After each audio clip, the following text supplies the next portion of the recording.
Oi, pessoal. Vamos continuar a leitura de Filosofia da Crise. Agora a gente vai ler os apêndices, né? Ou, como o Mário nomeia, as estruturas tensionais, né? Então são 4 apêndices, né? Hoje eu vou ler 2, né? Um sai agora à tarde, o outro sai no fim do dia. Aí sábado domingo e a gente encerra o livro de vez, né? Então o primeiro apêndice que a gente vai ler hoje chama-se Adição e Estrutura, tá bom? Os 4 apêndices são trabalhados em cima da teoria geral das tensões, que eu já expliquei para vocês. Não cheguei a fazer um vídeo só sobre tensão, mas eu falei dela todos os vídeos do Mario praticamente. Então a gente vai sempre ter em mente que o Mario está falando sobre aspectos tensionais, né? Aqueles momentos, só para relembrar, em que há dois vetores onde um tenta destruir o outro ao mesmo tempo que tenta conservar a si próprio. E sempre há uma resultante sintética das tensões, né, que culminam no advento de uma nova forma, né? Então essas estruturas tensionais ele vai falar sobre transcendência e imanência, adição e estrutura, né, isso. Vai falar sobre a Gestalt, né, que é um tipo de teoria estruturalista. Por aí vai. Bom, então a gente vai ler agora o primeiro apêndice, adição e estrutura, e inicia-se assim. A visão estrutural que coordenamos em teoria geral das tensões está esparsa na obra de muitos pensadores e corresponde a uma possibilidade de nossa época. Só um adendo, Teoria Geral das Tensões foi um livro que ele jogou lá pro final da enciclopédia como o penúltimo livro da coleção. Infelizmente não teve tempo de acabar, o que sobrou foi apenas algumas fichas que seriam trabalhadas e formatadas em livro, tá? Ele infelizmente não chegou a ter tempo de...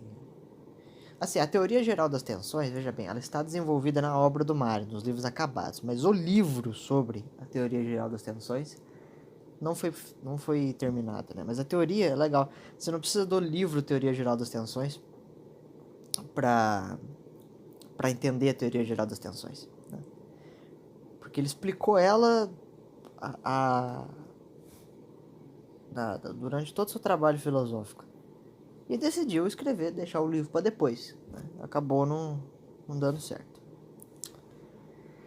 Continuando. As interpretações atomísticas e as somáticas que surgiram no decorrer da nossa cultura, com as raízes na filosofia grega, vão sendo aos poucos não propriamente substituídas, mas preferimos dizer completadas e superadas pelas novas ideias, que podemos chamar estruturalistas, que encontram construtores em vários campos do conhecimento humano, sobretudo na física, na química, na biologia e na psicologia. O Mário chega a fazer uma crítica à teoria estruturalista, não propriamente com a ideia de identificar estruturas, mas a crítica das bases filosóficas do estruturalismo, né? Então, assim, ele chega a comentar um pouco, não é preciso chegar a mencionar o Levi-Strauss, mas ele menciona vários estruturalistas, tá? É um aspecto da obra dele que muda um pouco. De início, a crítica dele aos estruturalistas, ele elogia mais do que critica, né? A crítica ela é mais atenuada.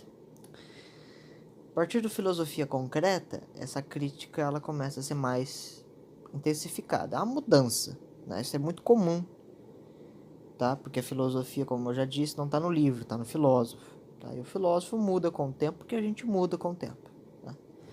Só no Brasil que isso é inconcebível. Geralmente o cara com 25 anos de idade, ele vai escrever trabalhos acadêmicos que vão ser idênticos ao que ele vai escrever quando tiver 75, né? Mas como o Mário era um brasileiro não praticante, esse tipo de coisa é recorrente, né? E a ideia de fazer leitura comentada é exatamente isso, né? Ressaltar as frases truncadas, explicar aquilo que parece que não tem uma explicação ali no livro, mas que você encontra em outros lugares. Então, se eu já fiz esse trabalho para você, só estou te dando um norte, né? E sempre vai ser assim, com qualquer assunto, inclusive. Continuando. Não seria difícil procurar precursores dessas ideias no decorrer do processo da filosofia, mas preferimos deixar tal tema para futuros trabalhos. Podemos dizer, no entanto, que tais ideias de uma visão estrutural e esquemática do universo surgem, ora confessas em algumas obras, ora levemente delineadas em debuxos incompletos. Em nossos dias, a universalização crescente do nosso conhecimento e a construção do edifício da ciência impelem pensadores a procurarem uma nova compreensão de mundo, que nos liberte das velhas aporias e nos ofereça um novo ponto de partida para futuras investigações.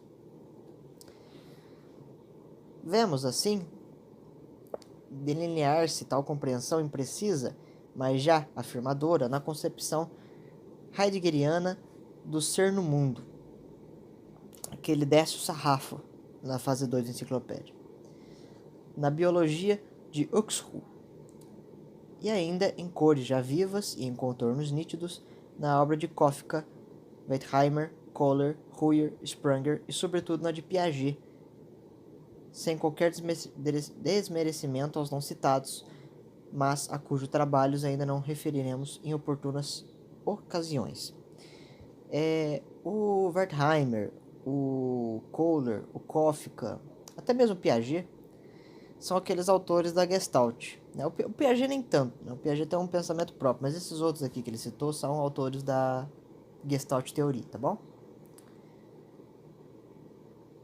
Considerar o existir como uma mera associação, uma soma de elementos primários e irredutíveis, como fez o atomismo filosófico, que se não deve confundir com o atomismo da física atual, o qual procurou explicar os entes pela mera combinação quantitativa de seus elementos, representa o resultado, a nosso ver, de séculos de racionalismo e de um cientificismo levado a extremos, as formas viciosas dos erros e defeitos já contidos naqueles.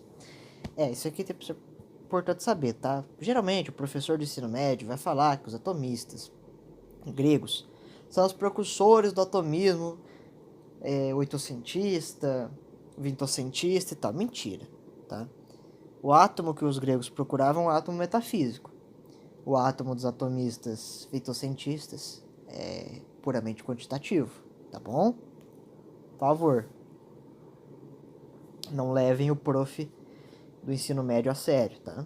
Pelo menos não nesse assunto. Pode ser que em outros ele seja bom. Eu já escutei muito isso.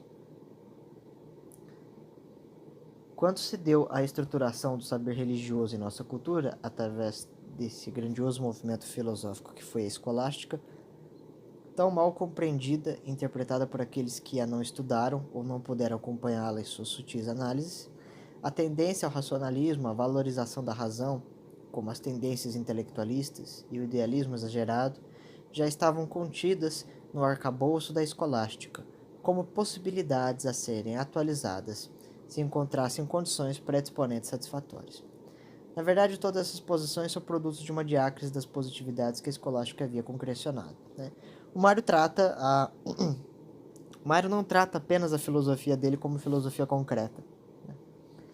Ele trata a filosofia de Platão, Aristóteles, de uma parte considerável de escolásticos, como filosofias de concreção, filosofias que buscam a concreção e não o abstratismo vicioso, né? Lógico que o trabalho dele busca tentar resolver os problemas que esses outros pensamentos anteriores originaram, né? Mas ele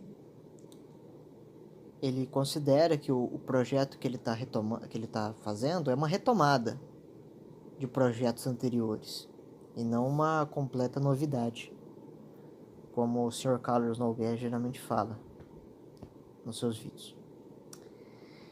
O romantismo filosófico, aquele lá da Alemanha, tá? Com a analogia na cultura grega, poderíamos ainda ir mais longe e procurar de suas raízes, que têm características próprias, que não se devem ser confundidas com o estético. Também encontrava na escolástica um ponto de apoio que permitiria seu desdobramento posterior. Schleiermacher acho que pode ser considerado um bom exemplo. Assim, um bom exemplo de romantista, mas um péssimo exemplo de filósofo. Tem o Schopenhauer também, que vai buscar na tradição oriental algumas coisas, porque o professor dele, o Dr. Cohen, Carl Cohen, iniciou ele em estudos orientais. que ele o fez na época acreditando que isso poderia lhe dar alguns recursivas financeiras, só que ele acabou perdendo todos os 10 alunos dele para o FIT, ficou furioso, pediu demissão da faculdade, espancou uma velha no meio da rua e escreveu seus livros de filosofia, que são aclamados como obras de um gênio ressentido e espancador de idosos. Voltando. Essa visão de conjunto da escolástica poderia ser analogicamente comparada com outras manifestações do espírito humano. Assim, por exemplo, como encontramos na arte arcaica grega dos dórios, os valores do naturalismo, do idealismo e do panteísmo expressionista da época da decadência, não tão acentuadamente na escolástica encontramos todo o pensamento posterior, que os modernos iriam salientar e valorizar por atualizações e virtualizações. O funcionamento sintético-analítico da razão e o analítico-sintético da intuição no campo da intelectualidade permitiram, por valorizações extremadas, que o homem de ciência duvidasse de sua afetividade e procurasse construir o saber dentro da nitidez da evidência da razão, cujo funcionário óptico, como vimos em outros trabalhos nossos, levou a essa compreensão visual contornada, delimitante e que repele tudo quanto é obscuro. Quando já seria de desaconselhar a dicotomização funcional do nosso espírito numa subjetividade e objetividade apenas intelectual, a tendência objetiva da intelectualidade operatória, racionalizante, no entanto, acentuou os aspectos racionalistas e as deficiências que marcam abismos no corpo do nosso conhecimento. Era preciso atingir-se essa fase histórica. Depois dos devaneios místicos da chamada Idade Média, que tomam na boca de muitos um sabor pejorativo por ignorância ou incapacidade de compreendê-los, ante o malocro do advento do juízo final, tão esperado e vivido naquele período, havia que volver os olhos para este mundo, que se objetivava com nitidez dos seus contornos e de suas fronteiras, e que os devaneios fantasmáticos do misticismo medieval haviam obscurecido com suas sombras. O período de sombras, até onde o sol seria incoerente, era a impressão que causava o espírito dos humanistas estudiosos que apenas atualizavam trevas. Mais do que isso, não só a incapacidade desses autores, mas também a sacanagem, pois os humanistas proibiram o estudo da Idade Média nas escolas normalistas francesas do século XVII, XVIII, XIX também um pouco. Então tinha maldade também, além dos demais problemas intelectuais que esses filósofos aristocratas tinham. Continuando, teria de surgir como surgiu, e até na própria igreja, um movimento de afastamento daquela visão do mundo, que se estruturou aos poucos através das obras de São Tomás de Aquino, John Donne Scott, Francisco Soares, etc., através do iluminismo até o racionalismo moderno, cujas raízes já vinham da síntese filosófica do saber do passado grego, tentada por Aristóteles. Seguindo naturalmente o ciclo das formas viciosas, cujos aspectos, fases e consequências já estudamos, embora parcialmente, esse afanar-se da intelectualidade teria de desembocar, como fez, graças à valorização de uma linha racionalista no atomismo filosófico, ao socialismo, no somatismo, numa visão quantitativa de mundo. A outra forma mais ecumênica de ver o mundo, mais concreta, menos abstrata, pareceria, nesse período, aos olhos dos estudiosos, como precisamente o inverso, como supinamente abstrata, supinamente irracional. Razão porque foi apenas de leve projetada incidentalmente na obra de pensadores desse período, para finalmente brotar agora um ímpeto, embora sujeito a defeitos naturalmente compreensíveis, e com o perigo de cair em outra unilateralidade, que nós procuramos evitar através de nossas obras. Bom, foi exatamente isso que o estruturalismo e o pós-estruturalismo acometeu. Né? É quase como se ele estivesse pressentindo que em 10 anos ia começar a dar cagada. Pois bem, começou a dar cagada e dá cagada até hoje. Tá? Principalmente quando o estruturalismo começou a influenciar políticas públicas internacionais. Aí que o trem foi feio. ONU, Unesco, instituições satânicas, seguidores de Levi-Strauss. Por isso que eu chamo Levi-Strauss o profeta de Satã. Né? Essa concepção, que chamaremos por hora de estruturalista, caracteriza-se pela aceitação do que é timidamente sentido em alguns autores, que em outros surge como uma evidência que os assombra, e que finalmente é proclamada pelos mais decididos e audazes. Não é para a posição estruturalista o todo apenas um conjunto de partes agregadas, somadas, adicionadas, que consiste apenas no que está nas partes, como seria a concepção atomista. Associacionista, mais especialmente pela peculiaridade que apresenta a mudança quantitativa específica revelada pela totalidade enquanto tal. O axioma clássico de que o todo é o conjunto de suas partes, considerado não totalmente errado, mas incompleto e imperfeito, é substituído por um novo postulado, agora ontológico, por ser aplicado a todas as regiões do ser, que nós o expressaremos por este princípio, que é o ponto de partida e a tese fundamental de nossa exposição. 2 pontos. O todo é quantitativamente o conjunto de suas partes, mas é qualitativamente diferente delas. Aí é que está o problema. Essa filosofia estruturalista que o Mário está te apresentando não é a filosofia estruturalista dos franceses, é a filosofia estruturalista do Mário Ferreira. Entendeu? Você não vai encontrar esse axioma nos autores estruturalistas, muito pelo contrário, provavelmente eles vão achar isso aqui uma tremenda bobagem. Então, assim, esse capítulo é para você entender o estruturalismo na obra do Mário, e acabou, sabe? Você vai entender o estruturalismo lendo livros de estruturalistas, tá bom? E não lendo livros do Mário. E como se explicaria dentro da nossa concepção tal salto qualitativo? Pois estamos nesse postulado a afirmar que é um salto qualitativo a incidência, a presença no todo de qualidades diferentes da qualidade das partes. Nesse caso, a estrutura nova atualiza algo que não estava patente nas partes. O que eu estou querendo dizer é que o estruturalismo é bom, o do Mário, entendeu? Vê-se logo quão importante se torna aqui o estudo do velho tema e problema da filosofia, que é o do ato e da potência, que tem consequentemente de ser examinado sob novos ângulos e aspectos, sem que se considere as grandes contribuições da filosofia clássica. E a tal éramos levados por um simples raciocínio. Se estão patentes no todo, tais qualidades não patentes nas partes, surgiriam a elas do nada, o que seria absurdo, ou então estariam em estado de latência nas partes, e que, ao se estruturarem, se atualizariam no todo. Ou seja,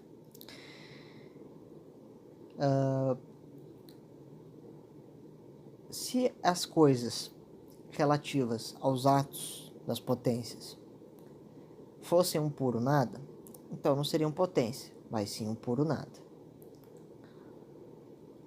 Mas, e se as atribuições qualitativas se atualizassem aos poucos e funcionassem como um fenômeno de latência, ou uma latência fenomenológica? Ou seja, que os fenômenos são atribuições latentes e sequenciais, ora, às vezes também, dependendo do que você estiver analisando, são simultâneas, de esquemas tensionais e antinômicos da ontologia daquele ente específico que você está analisando. Aí a coisa começa a fazer mais sentido, porque isso é uma das grandes sacadas da ontologia do Mário. Alguns esquemas se atualizam, outros não. A gente vai falar disso em outro momento.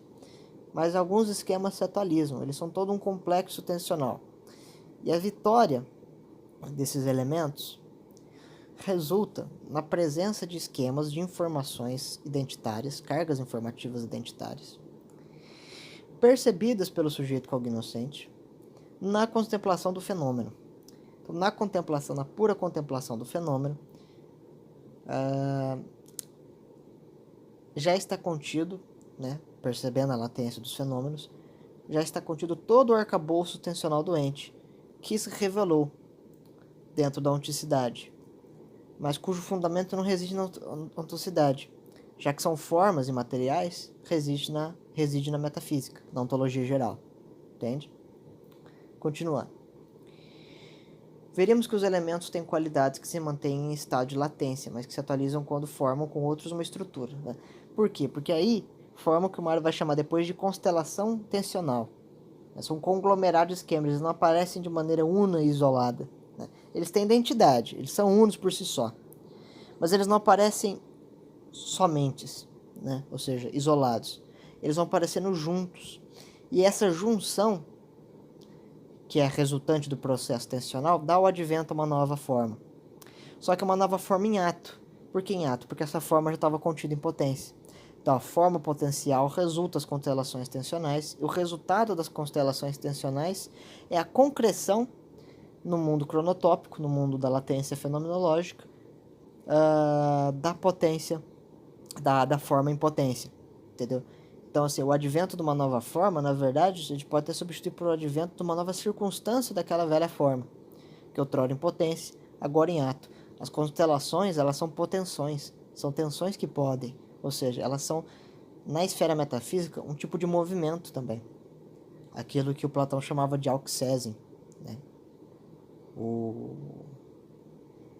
A amplitude e a declinação das esferas formais do Eidos, não propriamente na transladação do espaço-tempo. Tá? Nesse caso, surgir-nos-ia outro problema a ser examinado, além do de ato e potência, que implica saber o porquê da atualização, ora das qualidades em tal estrutura e de outras qualidades quando os elementos incorporados constituem uma nova estrutura diversa da primeira. Esse novo problema consiste em verificar que os elementos, enquanto tais, apresentam tais ou quais qualidades atualizadas, mas que, ao se estruturarem num todo, numa totalidade, ultrapassariam a si mesmos, enquanto tais parecerem outros, sem deixar, no entanto, serem totalmente o que são. E surgiria aqui um problema de transcendência e imanência, como também o da identidade e da diferença.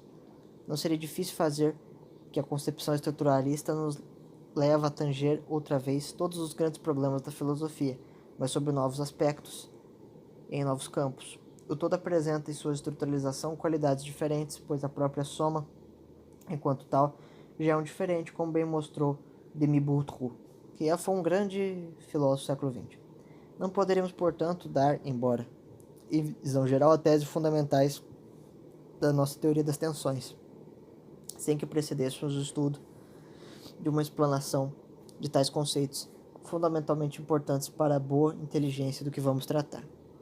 É fácil ver que após uma época de predominância transcendentalista, como foi a da filosofia clássica, até inclusive a escolástica, sucedeu um movimento imanentista, que atingiu seu auge no princípio do século XIX até os nossos dias, onde outra vez o transcendentalismo se oferece como tema e problema a exigir estudos e explicações.